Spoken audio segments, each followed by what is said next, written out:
ತೋಟದ ಗುಡ್ಡದ ಹಳ್ಳಿಯಲ್ಲಿ ಬಾಬಾ ಸಾಹೇಬ್ ಡಾಕ್ಟರ್ ಬಿಆರ್ ಅಂಬೇಡ್ಕರ್ ಅವರ 135ನೇ ಅದ್ಧೂರಿ ಜನ್ಮದಿನಾಚರಣೆ.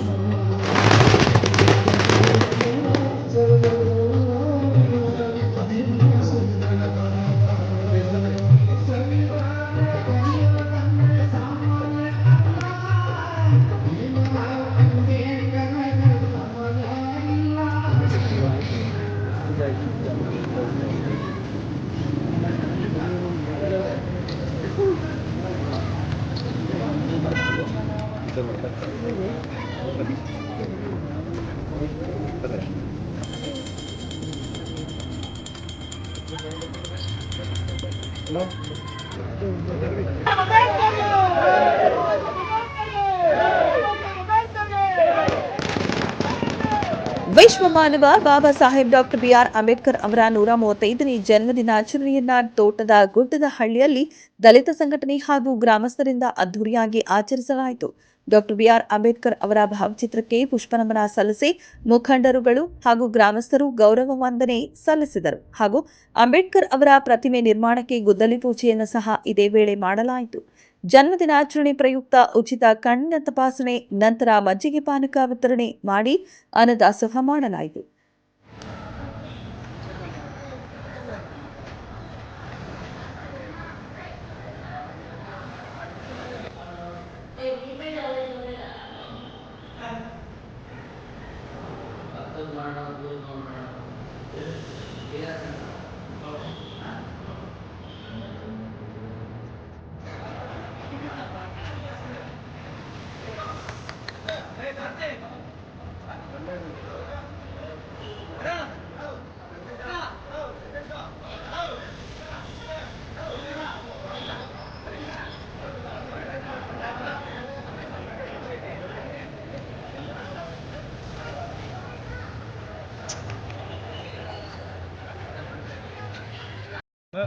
ಇವತ್ತಿನ ದಿವಸ ತೋಟದಗುಡ್ಡದಲ್ಲಿ ಗ್ರಾಮದಲ್ಲಿ ಅಂಬೇಡ್ಕರ್ ಸರ್ಕಲ್ ಅಂತ ಇದೆ. ಆಲ್ರೆಡಿ ಈ ಜಾಗದಲ್ಲಿ 15 ಅಡಿ ಎತ್ತರದ ಬಾಬಾ ಸಾಹೇಬ್ ಅಂಬೇಡ್ಕರ್ ಅವರ ಪ್ರತಿಮೆ ನಿರ್ಮಾಣ ಮಾಡಬೇಕು ಅಂತೇಳಿ ನಮ್ಮ ತೋಟದಗುಡ್ಡದಲ್ಲಿ ಗ್ರಾಮದ ಎಲ್ಲ ಗ್ರಾಮಸ್ಥರು ಮತ್ತು ಅಕ್ಕಪಕ್ಕದ ತಾಲೂಕಿನ ಎಲ್ಲ ದಲಿತ ನಾಯಕರು ಮತ್ತು ಎಲ್ಲ ಸಮುದಾಯದ ಜನಾಂಗ ಕೂಡ ಕೈ ಜೋಡಿಸಿದ್ದಾರೆ.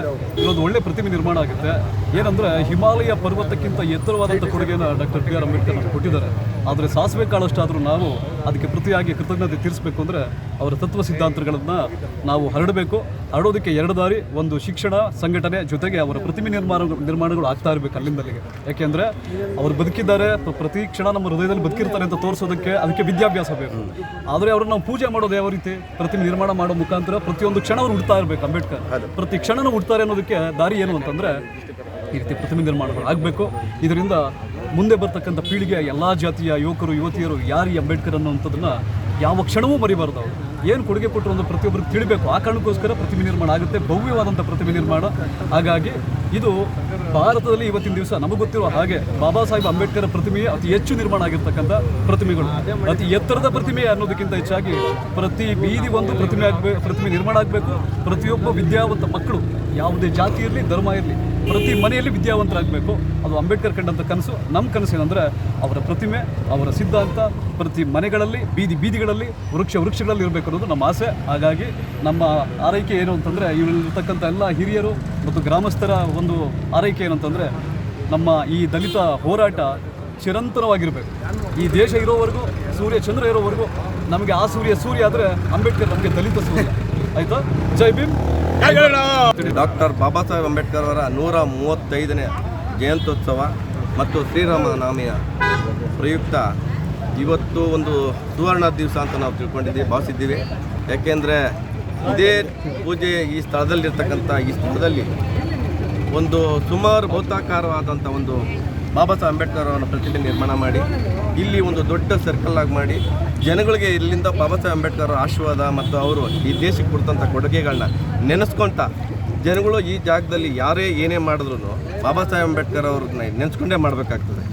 ಹಾಗಾಗಿ 1956 ಜನವರಿ 26ರಲ್ಲಿ ಏನು ಬಾಬಾ ಸಾಹೇಬ್ ಅಂಬೇಡ್ಕರ್ ಅವರು ನಮ್ಮ ಸಂವಿಧಾನ ಸಮರ್ಪಣೆ ಮಾಡಿದ್ರಲ್ಲ, ಅದ್ರ ಪ್ರಯುಕ್ತವಾಗಿ ನಾವು ಈ ಜಾಗದನ್ನು ಬಾಬಾ ಸಾಹೇಬ್ ಅಂಬೇಡ್ಕರ್ಗೆ ಸುಮಾರು ದಿವಸ ಮುಂದೆ ನಾವು ಈ ಜಾಗನ ಗುರುತಿಸಿದ್ವಿ.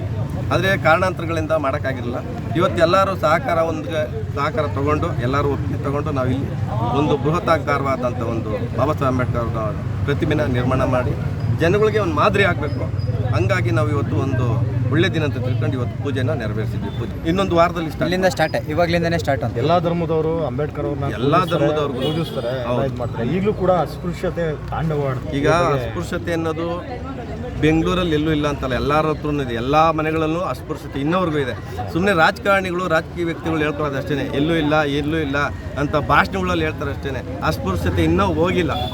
ಇನ್ನವರೆಗೂ ಬಾಬಾ ಸಾಹೇಬ್ ಅಂಬೇಡ್ಕರ್ ಅವರು ಹೇಳಿದಂಥ ಕನಸು, ಕಂಡಂಥ ಕನಸು, ಅವ್ರು ಹೇಳಿದಂಥ ಮಾತುಗಳು ಯಾರೂ ರಾಜಕೀಯದವ್ರನ್ನ ನಡೆಸ್ತಾ ಇಲ್ಲ. ಹಾಗಾಗಿ ಅದು ಅವರು ಈ ಒಂದು ಅಸ್ಪೃಶ್ಯತೆ ಹೋಗ್ಬೇಕಾದ್ರೆ ಈ ಯುಗ ಕಳೆದ ಮೇಲೆ ನನ್ನ ಒಂದು ಒಳ್ಳೆ ಅಸ್ಪೃಶ್ಯತೆ ಹೋಗುತ್ತೇನೋ ಅನ್ನೋದು ನಮಗೆ. ಸಂವಿಧಾನ ಮಾಡಿದ್ದು ಎಲ್ಲ ಧರ್ಮನೂ ಒಪ್ಕೊಂಡಿದ್ದಾರೆ, ಎಲ್ಲ ಧರ್ಮನೂ ಬಾಬಾ ಸಾಹೇಬ್ ಅಂಬೇಡ್ಕರ್ನ ಒಪ್ಕೊಂಡಿದ್ದಾರೆ. ಯಾಕಂದ್ರೆ ಅವರು ಇವಾಗ ಸಂವಿಧಾನ ಮಾಡಲಿಲ್ಲ ಅಂದಿದ್ರೆ ಎತ್ಕೊಂಡಿದೆ. ಈ ಒಳ ಮೀಸಲಾತಿ ಇದರಲ್ಲಿ ನಾವು ರೈಟು ದೊಡ್ಡವರ, ಲೆಫ್ಟ್ನವ್ರು ದೊಡ್ಡವರ ಅನ್ನೋದು ಇದರಲ್ಲೂ ತಾರತಮ್ಯ ಇದೆ. ಇದರಲ್ಲಿ ಇದ್ದಿದ್ದು ದೊಡ್ಡ ತಾರತಮ್ಯ ಇದೆ. ಒಳ ಮೀಸಲಾತಿ ಯಾರಿಗೆ, ಎಲ್ಲರಿಗೂ, ಬಡ ಜನಾಂಗರಿಗೆ ಎಲ್ಲರಿಗೂ ಸೇರ್ಬೇಕು ಒಳ ಮೀಸಲಾತಿ ಅಂತ ಓಡಾಡ್ತಾ ಇರೋದು.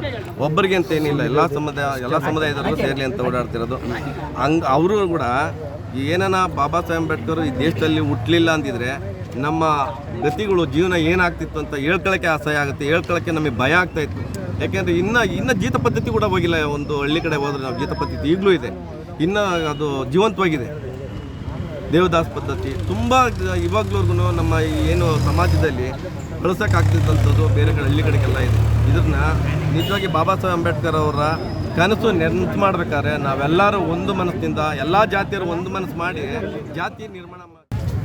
ದಾಸನಪುರ ಹೋಬಳಿಯ 167 ಹಳ್ಳಿಯಲ್ಲಿ ಸುಮಾರು ವರ್ಷಗಳಿಂದ 1993-94ರಿಂದನೇ ಆಗಲಿ, ಇಲ್ಲ ಬಾಬಾ ಸಾಹೇಬರು ಕೊಟ್ಟಿರ್ತಕ್ಕಂಥ ಹಾದಿಯಲ್ಲಿ ನಡ್ಕೊಂಬಂತಿರ್ತಕ್ಕಂಥ ವಿಚಾರದಲ್ಲಿ ಲೆಕ್ಕ ಹಾಕ್ಕೊಂಡ್ರೆ ನಾವು ಇತ್ತೀಚಿನ ದಿನಗಳಲ್ಲಿ ಬಾಬಾ ಸಾಹೇಬರವರ ಕಲ್ಪನೆಗಳನ್ನು ನಾವು ದಾಸನಪುರ ಹೋಬಳಿಗೆ ಜಾಸ್ತಿ ಕ್ರೋಢೀಕರಿಸ್ಕೊತಾ ಇದ್ವಿ.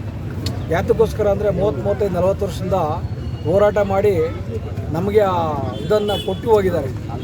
ಹೋರಾಟದ ರೂಪರೇಷೆಗಳನ್ನು ಈ ಥರ ಮಾಡಿರಿ ಅಂತ ಒಂದು ದಾರಿದೀಪಗಳನ್ನು ಮಾಡಿ ಹಿರಿದು ಬಿಟ್ಟು ಹೋಗಿದ್ದಾರೆ. ಆ ಮಾರ್ಗದಲ್ಲಿ ಇವತ್ತಿನ ದಿವಸ ಹೇಳಬೇಕು ಅಂದರೆ ನಮ್ಮ ದಾಸನಪುರ ಹೋಬಳಿ ಎಲ್ಲ ಕಡೆಗೂ ಸಹ ಈ ಜಯಂತಿ ಉತ್ಸವ ಅನ್ನೋದು ಅದ್ಧೂರಿಯವಾಗಿ ಆಚರಣೆ ಮಾಡ್ತಾಯಿದ್ದಾರೆ ನಮ್ಮ ಸಂಘಟನೆ ಹುಡುಗರು. ತುಂಬ ಅವ್ರಿಗೆ ಫಸ್ಟ್ನೇದಾಗಿ ಅವ್ರಿಗೆ ಧನ್ಯವಾದಗಳನ್ನು ಸಲ್ಲಿಸಬೇಕು. ಯಾಕೆಂದರೆ ಒಂದು ಗ್ರಾಮದಲ್ಲಿ ಒಂದು DSS ಕಂಬ ಆಗಿ ನೆಟ್ಟು ಒಂದು ಬೋರ್ಡ್ ಆಗಿ ನಿಲ್ಲಿಸಿ ಒಂದು ಸ್ಟ್ಯಾಚು ಆಗಿ ಮಾಡಬೇಕು ಅಂದರೆ ಅದಕ್ಕೆ ಜನ ಸಪೋರ್ಟ್ ಮಾಡ್ತಾರಲ್ಲ, ಅವ್ರಿಗೆ ನಮಗೆ ಇರ್ತಕ್ಕಂಥ ಒಡನಾಟಗಳಲ್ಲಿ ಅವ್ರಿಗೆ ತುಂಬ ಧನ್ಯವಾದ ಹೇಳಬೇಕು. ಯಾಕೆಂದರೆ ಅವರು ಕೆಲಸ ಕಾರ್ಯದಲ್ಲೇ ತೊಡಗಿಬಿಟ್ಟಿರ್ತಾರೆ ಕೆಲವರು. ಇನ್ನು ಕೆಲವ್ರು ಏನು ಮಾಡ್ತಾರೆ, ಅವ್ರು ಮಾಡಿರ್ತಕ್ಕಂಥ ಹಾದಿ, ಅವ್ರು ಮಾಡಿರ್ತಕ್ಕಂಥ ಕೆಲಸ, ಅವ್ರು ಮಾಡಿರ್ತಕ್ಕಂಥ ಎಜುಕೇಷನ್ನು, ಅವ್ರು ಕೊಟ್ಟಿರ್ತಕ್ಕಂಥ ದಾರಿ ದೀಪಗಳು ನೆನೆಸ್ಕೊಂಡು ಈ ಹುಡುಗರಿಗೆ ಕೆಲಸ ಮಾಡ್ತಾರಲ್ಲ, ಅವ್ರಿಗೆ ತುಂಬ ಧನ್ಯವಾದಗಳು. ಅದೇ ರೀತಿ ಮುಂದಿನ ದಿನಗಳಲ್ಲಿ ಎಲ್ಲೆಲ್ಲಿ ಖಾಲಿ ಜಾಗ, ಎಲ್ಲೆಲ್ಲಿ ಗೌರ್ಮೆಂಟ್ ಜಾಗ ಇದೆಯೋ ಹೋಬಳಿ ಮಟ್ಟದಾಗೆ, ಗ್ರಾಮದ ಮಟ್ಟಿಗೆ ಗುರುತಿಸಿ ಈ ಕೆಲಸವನ್ನು ಎಲ್ಲ ಗ್ರಾಮಗಳಲ್ಲಿ ಒಂದೊಂದು ಸ್ಟ್ಯಾಚ್ಯೂ ನೋಡಬೇಕು ಅಂತ ನನ್ನದೊಂದು ಬೇಡಿಕೆ ಇದೆ. ಆ ಕೆಲಸನ ಕೂಡಲೇ ನಾವು ಮಾಡಬೇಕು. ಎಲ್ಲ ಸಂಘಟನೆ ಸೇರಿಬಿಟ್ಟು ಒಂದು ಮೀಟಿಂಗ್ ಮಾಡಿ ಎಲ್ಲ ಗ್ರಾಮಗಳಲ್ಲೂ ಎಲ್ಲಿ ಜಾಗ ಇದೆ, ಎಲ್ಲಿ ಬೋರ್ಡ್ ಇಲ್ಲ, ಎಲ್ಲಿ ಸಂಘಟನೆ ಇಲ್ಲ ಅಂಥ ಜಾಗದಲ್ಲಿ ಸಂಘಟನೆ ಮಾಡಬೇಕು ಅಂತ ಒಂದು ಬಣ ತೊಟ್ಟು ಇವತ್ತಿಂದನೇ ಪ್ರಾರಂಭ ಆಗಲಿ. ಯಾಕೆಂದರೆ ನರಸಿಂಹಮೂರ್ತಿಯವರು ನನಗೆ ಗೊತ್ತಿತ್ತು 7-8 ವರ್ಷದ ಹಿಂದೆಗಡೆ ಎಲ್ಲನ ಅವ್ರನ್ನ ಕರೆಸಿ ಇದೇ ಜಾಗದಲ್ಲಿ ಒಂದು ಕಾರ್ಯಕ್ರಮ ಮಾಡಿದ್ದು. ಹಾಗಾಗಿ ನಾವು ಆ ಕಾರ್ಯಕ್ರಮಕ್ಕೆ ಬಂದು ಮಾತುಕತೆ ಮಾತಾಡಿ ಇನ್ವೈಟ್ ಮಾಡೋಗಿದ್ದು.